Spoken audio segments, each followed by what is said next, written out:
ဒီပိုင်းအစမှာတော့မဟီတိုကိုတိုက်ခိုက်နေတဲ့အီဒါတိုရီနဲ့နနာမီတို့ရှိနေကြပါတယ်။နနာမီရဲ့ကျေစာစွမ်းကမဟီတိုကိုမထိခိုက်နိုင်ကြောင်းပြောတော့အီဒါတိုရီကတော့တိတ်နာမလဲပါဘူး။မဟီတိုရဲ့ဂျူဂျူဆူစွမ်းကလည်းအီဒါတိုရီကိုမထိရဲ့ပြေကိုမှအီဒါတိုရီကိုမတက်ရတဲ့အကြောင်းပြချက်လဲသူတို့မှရှိနေပါသေးတယ်။ဘာဖြစ်နှစ်ခုလုံးကတော့ကောင်းနေတာပဲလေဖြစ်ပါတယ်။မဟီတိုကအီဒါတိုရီကိုတတိထားပြီးတော့နနာမီကိုအပြည့်ရှင်းဖို့လှုပ်ချင်လိုက်ပါတယ်။အဲဒါကြောင့်ဇူးလိုပုံစံကြီးလုပ်ပြီးတော့တိုက်ခိုက်ပေမဲ့လည်းအလုံးမဖြစ်ခဲ့ပါဘူး။ထိနိုင်သမျှအချက်တိုင်းကိုရှောင်ပြီးတော့အားနည်းချက်6ပိုင်းတွေကိုဖျက်ချပစ်လိုက်လို့ပါ။အဲ့ဒါပြီးပုံစံပြောင်းလာတဲ့မဟီတိုကိုသူတို့နှစ်ယောက်တိုက်ခိုက်ပေမဲ့လည်းမဟီတိုကရှောင်ပြေးပြီးတော့ထွက်သွားပါတယ်။အဲ့ဒါကြောင့်မဟီတိုကပုံစံမပြောင်းခင်တူးကျေစာစွမ်းအားကိုအရင်ဖြစ်ရဲဆိုတာသိပြီးတော့ကျေစာစွမ်းအားမဖြစ်နိုင်အောင်လို့အတီးကြီးကျေးဖို့ပဲစီစဉ်ဆွဲလိုက်ကြပါတယ်။အဲ့ဒီချိန်မဟီတိုပါစက်ထဲကနေပြီးတော့အသက်ခံလိုက်ရပြီးတော့ကျေစာဖြစ်ပြန်လဲသုံးနေတဲ့ကောင်တွေကိုထွေးထုတ်လိုက်ပြီးတော့အီဒါတိုတွေကိုတတ်ဖို့အမိန့်ပေးလိုက်ပါတယ်။အဲ့ဒါပြီးတော့ဂျန်နေခဲ့တဲ့နနာမီနဲ့ဆက်ချပါတယ်။မဟီတိုလွတ်ထက်သွားတဲ့ကျေစာကောင်တွေကလူလူလေးပြောဝခတ်ကျေစာလူလေးပြောဝခတ်တဲ့အရာတွေဖြစ်ပြီးတော့အီဒါတိုတွေမတက်နိုင်ဘူးဆိုတာသိပြီးတော့တမင်လွတ်ပေးလိုက်တာပဲဖြစ်ပါတယ်။မဟီတိုကနနာမီကိုဖမ်းချုပ်ပြီးတော့သူ့ကိုကျေစာဖြစ်ပြောင်းပြီးတော့နောက်တစ်ခါနနာမီကျေစာဖြစ်ပြောင်းတဲ့ပုံစံနဲ့အီဒါတိုတွေကိုတိုက်ခိုင်းမယ်လို့ပြောပါတယ်။အဲ့နောက်မှာတော့အီယာတိုတွေကစိတ်ကူးနဲ့လက်တွေမညီတဲ့အယူပဲလို့ပြောတော့နနာမီကသူကအခုချိန်မှာကိုက်နေရလို့လုံနေပါရဲ့ဆိုပြီးတော့ပြောရင်းနဲ့စကားမဆုံးခင်မှာပဲခုနှစ်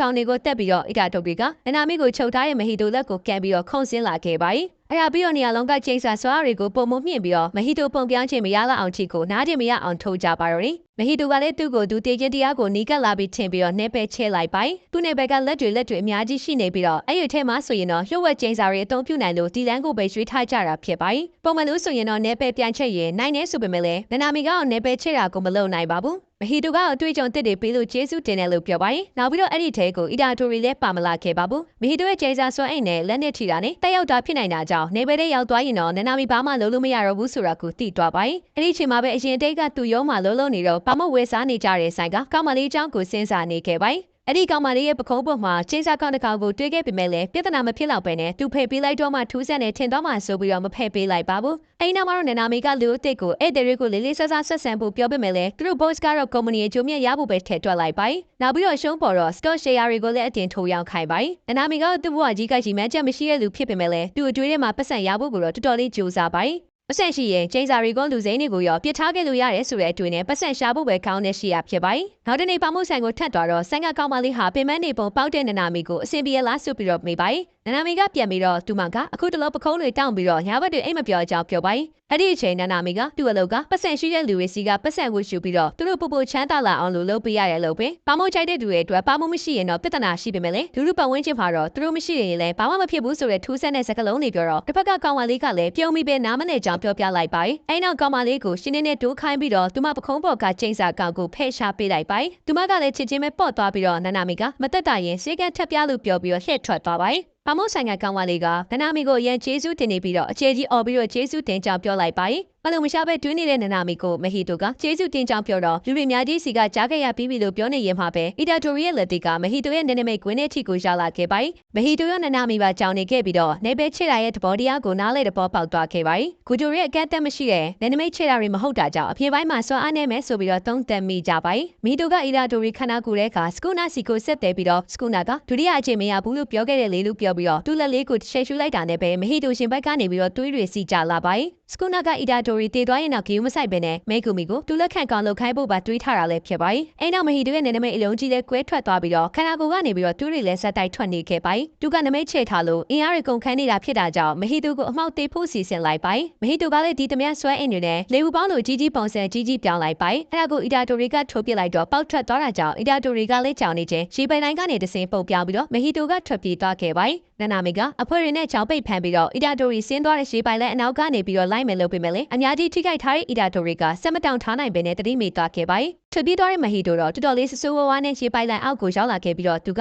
စကူနာချောင်းကိုတွေးနေခဲ့ပါတယ်စကူနာသားပြလဲမွေးဖွားလာရင်ဂျေဇာရီရဲ့ခေတ်တင်ရောက်သွားမှဖြစ်ပြီးတော့အခုကတော့အီဒါတိုရီကိုတက်ချင်နေခဲ့တာပဲဖြစ်ပါတယ်လူကိုမတက်ရရင်လေဝင်းနီကိုခဏခဏတက်နေရတာပဲလို့ပြောပြီးတော့နောက်တစ်ခါဘာနီးနဲ့တက်ရမလဲစဉ်းစားနေပါတယ်တစ်ဖက်ကတတိယလာတဲ့နနာမီကိုခေခဲ့တာသူမဟုတ်ပဲနဲ့စကူနာကလိုက်တာကစကူနာဖြစ်ကြောင်းသိလိုက်ရပါတယ်မဟီတိုကရန်သူရဲ့စိတ်ခံစားချက်ထဲကိုဝင်ရောက်နိုင်ပြီးတော့စကူနာနဲ့တွေ့တော့စကူနာကနှိမ်နှင်းလိုက်တာပဲဖြစ်ပါတယ်စကူနာကထွက်လာတာမဟုတ်ပဲနဲ့မဟီတိုကဝင်သွားတာပဲဖြစ်ပါတယ် ပါတယ်။အဲ့နောက်တော့လူတွေတက်လိုက်မိတာကိုနောက်တိုင်းရနေပြီးတော့နာနာမီကသူတို့ကလူတွေမဟုတ်တာကြောင့်တက်လိုက်ရင်လည်းအပြစ်မဟုတ်ဘူးလို့နှစ်သိမ့်ပေးနေခဲ့ပါတယ်။နောက်ပြီးအခုအီဒါတိုရီမရှိရင်တီရောမဲ့နာနာမီလိုမျိုးအီဒါတိုရီကိုလိုအပ်လာတဲ့သူတွေများလာလိမ့်မယ်လို့ပြောပါတယ်။ယူရှင်နိုကျောင်းမှာတော့ဇာပနာသွားဖို့ခေါ်တဲ့ဆရာကအနိုင်ကျင့်တဲ့ကျောင်းသားကိုခေါ်ပြီးတော့သူတို့အပြစ်တွေအတွက်ယူရှင်နိုရဲ့နှလုံးသားကိုတက်ခဲ့တဲ့အတွက်အပြစ်ကိုတစ်လုံးခံရမယ်လို့ပြောပါတယ်။တစ်ဖက်မှာမဟီတိုကရေဘူးစန်းနာမှာနေတဲ့ကောင်မှာမိတောင်လူလူရှိတဲ့ကောင်ကိုကျိုစီကိုခဲတုံနဲ့အတူလာခဲ့ပြီးတော့ရေဘူးစန်းတဲ့ကိုခွန်ဆင်းပြလိုက်ပါတယ်။အဲ့နောက်မင်းခန္ဓာကိုမှမရှိခဲ့တော့ကတော်တော်လေးအစင်မပြေခဲ့မှာပါဆိုပြီးတော့ပြောတော့မဟီတိုကတော်တော်လေးကိုထိခိုက်သွားပြီဆိုတာကိုသိလိုက်ရပါတယ်။အဲ့နောက်မင်းမြန်တော့မှစကူနာရဲ့လက်ခံကောင်ကသူ့ရဲ့မဟာပြန်ပဲဖြစ်သွားကြောင်းပြောလိုက်ပါတယ်။မဟီတိုရဲ့အကြံက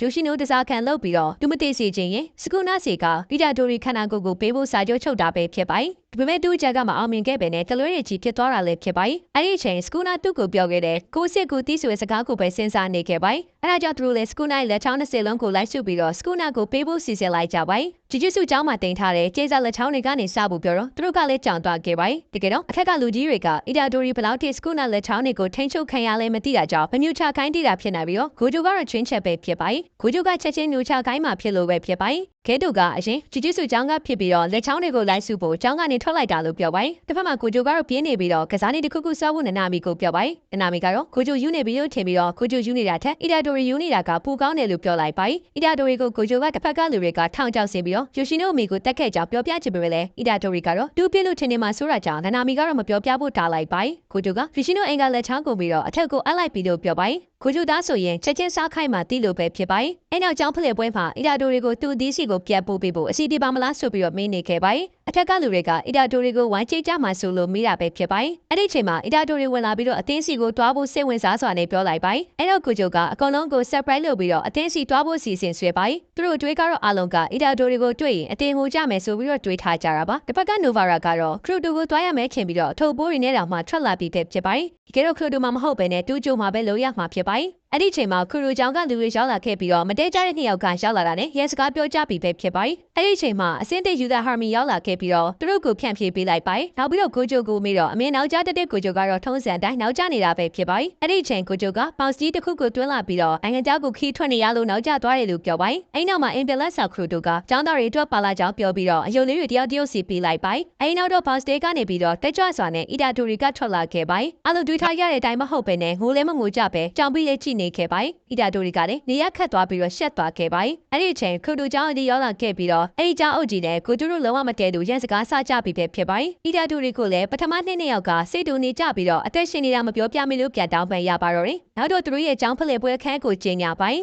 းနေရကျေးပမှာဖြစ်ပြီးတော့ပထမနေ့ကတင်းလိုက်တိုက်ခိုက်ရမှာဖြစ်ပြီးတော့ဒုတိယနေ့ကတော့ကျေးစာကောင်ကိုနှိမ်နင်းရမှာလည်းဖြစ်ပါတယ်။နေဝင်လို့ကျေးစာကောင်အများဆုံးတက်နိုင်တဲ့ဘက်ကအနိုင်ရမှာဖြစ်ပြီးတော့တစ်ဖက်ဖွဲ့သားတွေကိုလည်းနှောက်ယှက်နေလို့ရပါတယ်။အဲ့ဒီနောက်မွန်တဲမှာပြိုင်ပွဲကစမှာဖြစ်လို့တိုင်ပင်မှုလူစုခွဲကြပါတယ်။အဲ့ချိန်နိုဗာရာကသူတို့ကိုအသက်ရှင်နေတာမပြောပြလို့အီဒါတိုရီကိုအပြစ်ပေးထားပါတယ်။အဲ့ဒီချိန်မက်ကီစီကလည်းနေကူချိုငှားသွားတယ်ဒါကိုဂူချိုကအီဒါတိုရီကိုပြန်ငှားပေးလိုက်ပြီးတော့အီဒါတိုရီကကျိုးသွားတာကြောင့်တိုင်ပတ်နေပါသေးတယ်။နောက်ပြီးတော့သူတို့စီစဉ်ထားတဲ့အတိုင်းမဟုတ်တော့ဘဲနဲ့အဖွဲဝင်တိုးလာတာကြောင့်အစီအစဉ်တွေကပြောင်းကုန်ပါတယ်။အဲ့ဒီချိန်မှာမဲဂူမီကတစ်ဖက်ကျောင်းကလူတွေရဲ့ချိန်စာစွမ်းအားမတုံးဘူးဆိုရင်အီဒါတိုရီကနိုင်တယ်လို့ပြောလိုက်ပါတယ်။တူတူနဲ့တိုက်ခဲ့မှုတဲ့မဲဂူမီကပြောလို့အဖွဲသားတွေကလည်းလက်ခံလိုက်ကြပါတယ်။တစ်ဖက်ကခရူတိုကျောင်းကကျောင်းအကြီးကတော့အီဒါတိုရီကိုတတ်ဖို့သူတို့တစ်ဖွဲ့လုံးကိုမှားနေခဲ့ပါတယ်။အီဒါတိုရီကိုတက်လိုက်ပြီးတော့ဗဒိုတစဖြစ်အောင်လဲဖန်တီးပေးမယ်လို့ပြောပါတယ်။ခရူတိုကျောင်းအကြီးကလည်းအီဒါတိုရီကိုရှော့တွက်ထားပြီးတော့စကူနာမရှိရင်သူကတာမန်ကျောင်းသားပဲဆိုပြီးတော့ပြောလိုက်ပါတယ်။နောက်ပြီးတော့အီဒါတိုရီကိုပဲချိန်စာသုံးပြီးတော့တက်လိုက်ဖို့မှားလိုက်ပါတယ်။ဝီပလဲအီဒါတိုရီကိုတက်ဖို့ကတူကဲရှိနေတာကြောင့်သူ့နှုတ်ချိန်စာနဲ့ဆိုရင်တစ်ဖွဲ့လုံးကခက်တွေတွားနိုင်ပါတယ်။တစ်ဖက်ကကိုဂျိုကတော့ခရူတိုကျောင်းကလူတွေ